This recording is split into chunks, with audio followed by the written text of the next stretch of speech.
میرے پاکستانیوں، ہمارا مقصد یہ بریفنگز کا جو عوام کے سامنے ہم کرتے ہیں، اس کا مقصد صرف یہ ہے کہ قوم کو مسلسل آگاہ کریں کہ یہ جو کرونا کا ہم مقابلہ کر رہے ہیں، اس میں گورنمنٹ کا موقف کیا ہے، ابھی کیا کر رہے ہیں اور آگے کیا کرنے جا رہے ہیں۔ جس طرح ساری دنیا میں یہ ایک نیوز کے اوپر صرف ایک ہی چیز ہے کرونا، اور یورپ کے اندر جس طرح کے حالات ہیں وہ آپ سب کے سامنے ہیں، امریکہ میں جیسے حالات ہیں، تو جو ایک نئی چیز چل رہی ہے جو پہلے نہیں تھی وہ یہ کہ اب وہ ملک جدھر دن میں 500 لوگ مر رہے ہیں، اور امریکہ جدھر تقریباً 2000 سے زیادہ دن میں لوگ مر رہے ہیں، وہاں اب جو ڈیبیٹ چل رہی ہے وہ یہ کہ کیا ایک طرف ہم نے کرونا سے بچانے کے لیے لاک ڈاؤن کیا ہوا ہے، اور دوسرا لاک ڈاؤن کی وجہ سے جو ایک معاشرے پہ جو اثرات آ رہے ہیں معاشی طور پہ، جو لوگوں کے حالات اب مشکل حالات میں گھروں میں بند ہیں، تو یہ ایک پوری ڈیبیٹ چل رہی ہے کہ اب کیا کیا جائے، کتنا لاک ڈاؤن کم کیا جائے، کتنا لاک ڈاؤن کھولا جائے، اور پھر کرونا سے بھی اپنے لوگوں کو بچایا جائے۔ تو یہ ساری جگہ پہ چل رہا ہے، اور ان ملکوں نے جدھر ابھی بھی کئی 500-600 لوگ دن میں مر رہے ہیں، انہوں نے بھی اب لاک ڈاؤن کے اندر فیصلہ کیا ہے کہ کمی لے کے آئے ہیں، کئی چیزیں کھول دی ہیں، دکانیں کھول دی ہیں، آسانیاں پیدا کی ہیں تاکہ لوگ باہر نکل سکیں۔ اب پاکستان، ہمارے اب تک جو میں نے آج پتہ چلا ہے، تو اب تک ہمارے 192 لوگ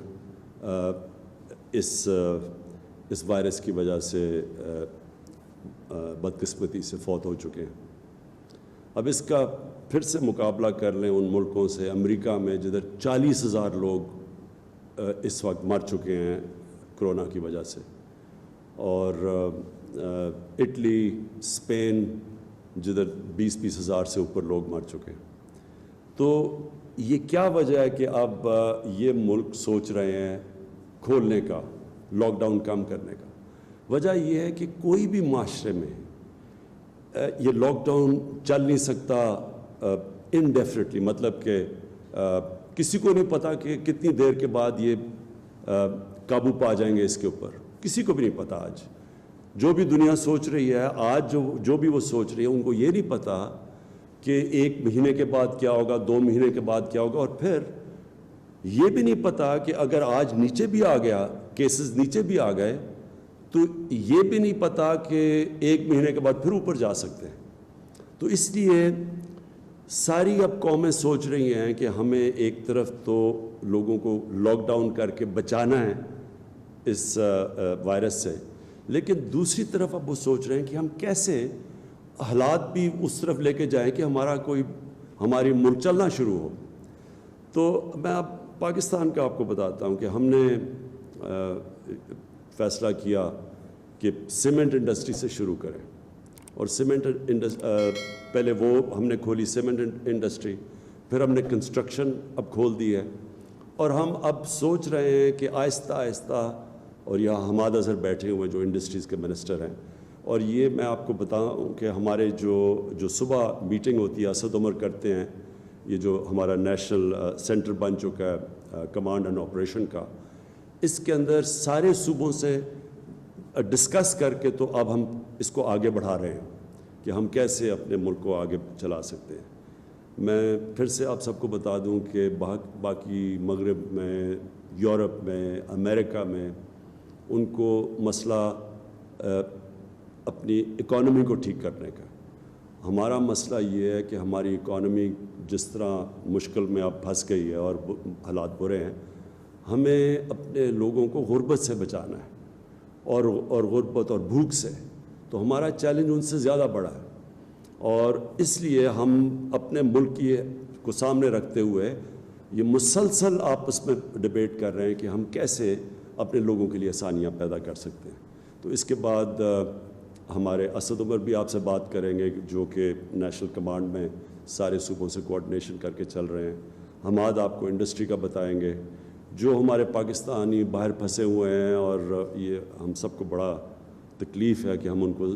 جلدی ملک میں نہیں لا سکتے, اس کے لیے معید آپ کو بات کریں گے.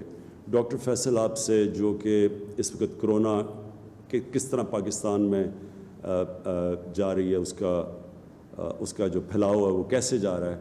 اور ڈاکٹر فیصل کہ یہ بھی کہ آگے اگلے مہینے تک کہ کیا سمجھتے ہیں کہ پاکستان میں حالات ہوں گے. اور ڈاکٹر ثانیہ نشتر سے ہم جو چاہتے ہیں کہ ہم نے جو کوشش کر رہے ہیں کہ اپنے احساس پروگرام کے ذریعے لوگوں کو زیادہ سے زیادہ لوگوں تک پہنچے جو متاثر ہوئے ہیں اس لاک ڈاؤن کی وجہ سے. تو اس میں جو ہم ڈونرز ہیں, ہمارے بڑے لوگ خیرات کرنا چاہتے ہیں لیکن ان کو یہ نہیں سمجھ کہ ہم کدھر مدد کر سکتے ہیں. تو ہم ایک پورا وہ جو پورٹل اپنا احساس راشن پورٹل جو ہم اب لانچ کیا ہے, احساس راشن پورٹل, اس کا مقصد یہ ہے کہ جو لوگ دینا چاہتے ہیں غریبوں کے لیے, جو خیرات دینا چاہتے ہیں, جو کمپنیز, جو ملٹی نیشنلز جو بھی مدد کرنا چاہتی ہیں, ایک طرف وہ دینا چاہتی ہیں اور دوسری طرف ہم جو مستحق لوگ ہیں ان کا پورا ڈیٹا اکٹھا کر رہے ہیں. اور اس کے اندر جو بڑا اس کو متنازع کیا جا رہا ہے, جو ٹائیگر فورس ہے ہماری, اس ٹائیگر فورس یہ ایک رضاکار فورس ہے, ان کو کسی کو پیسے نہیں ملیں گے. ایک تو مجھے اپنی اپوزیشن پہ کئی دفعہ حیرت ہوتی ہے, وہ ہر جگہ سمجھتے ہیں کہ کوئی پیسہ انوالوڈ ہے. یہ رضاکار فورس ہے, یہ پیسے نہیں, یہ ملک میں جذبہ رکھ کے آئے ہیں یہ لوگ, یہ ہماری مدد کریں گے. یہ جن پر ہم نہیں پہنچ سکتے یہ وہاں جا کے لوکیٹ کریں گے کون سے لوگ ہیں جو مستحق ہیں, اور ان کو بھی پورٹل پہ ڈالیں گے. ان کو کام ہوگا, پیسے ان کو نہیں دیں گے, یہ ان کو پورٹل پہ ڈالیں گے. یہ جو ہمارا بن رہا ہے, جو کوآرڈینیٹ کرے گا, جو کنیکٹ کرے گا, جو بھی پیسے جو بھی راشن دینا چاہتا ہے, اور جو مستحق لوگ ہیں, یہ صرف ان کو اکٹھا کریں گے. کوئی اس میں یعنی صرف یہ سمجھنے کی بات ہے کہ اس کے اندر یہ جو ہماری رضاکار فورس ہے یہ صرف ملک میں مدد کرے گی تاکہ یہ اثرات جو لاک ڈاؤن کے ہیں یہ بڑے لوگوں کے اوپر, خاص طور پہ جو ہمارا کمزور طبقہ ہے اس کے بڑے مشکل حالات ہیں, تو ان کی مدد کے لیے. میں دوسری چیز جو بات کرنا چاہتا ہے آج, وہ اس کے اوپر بھی کئی جگہ کے اوپر بات کی جا رہی ہے کہ باقی مسلمان دنیا میں مسجدیں بند کر دی ہیں, تو پاکستان میں کیوں نہیں ہم نے مسجدیں بند کی. سب سے پہلے تو میں یہ کہنا چاہتا ہوں کہ دیکھیں, ہم ایک آزاد قوم ہیں. مجھے بڑا برا لگا جب میں نے دیکھا کہ ہماری پولیس ڈنڈوں سے مار رہی ہے جو لوگ لاک ڈاؤن کو توڑ رہے تھے. کئی شہروں کے اندر ڈنڈے مار رہی ہے لوگوں کو. اور پھر میں نے تصور کیا کہ ہمارا رمضان ایک عبادت کا وقت ہے, ہماری قوم مسجدوں میں جانا چاہتی ہے, عبادت کا ایسا ٹائم ہے کہ لوگ اللہ کے قریب, اور لوگوں کا ذہن بنا ہوا اس طرف. اب کیا ہم ان لوگوں کو زبردستی کہیں کہ آپ مسجدوں میں نہ جائیں, اور کیا اگر یہ مسجد میں جائیں گے تو پھر پولیس نمازیوں کو پکڑ کے جیلوں میں ڈالے گی؟ یہ ایک آزاد معاشرے میں ایسی حرکتیں نہیں ہوتی. آزاد معاشرے میں ہم لوگوں کو ساتھ ملاتے ہیں, اور آزاد معاشرے میں لوگ اپنی آزادی, اپنی آزاد سوچ سے پھر فیصلہ کرتے ہیں کہ ملک کے لیے کیا چیز بہتر ہے اور کیا نہیں ہے. میں آج اس ساری قوم کو کہنا چاہتا ہوں کہ یہ جو کرونا کی جنگ ہے یہ سارا ملک لڑ رہا ہے. یہ کوئی فرق نہیں کرے گی امیر غریب میں, طاقتور کمزور میں, یہ کسی کو بھی ہو سکتی ہے. اس لیے ضروری یہ ہے کہ ساری قوم خود اس جنگ میں شرکت کرے, تب جیتی جائے گی. اگر لوگ نمازی جانا چاہتے ہیں اور ہم ان کو روکتے ہیں اور ہم پھر پولیس کھڑی کرتے ہیں اور پھر ہم جیلوں میں لوگ ڈالتے ہیں, یہ آزاد قوم ایسی حرکتیں نہیں کرتی. سو ہم کیا کرنے لگے ہیں, اور ہم نے کیا ہے, ہم نے علماء سے ملاقاتیں کی, ہم نے پہلے ان سے بڑی دیر تک مشاورت کی,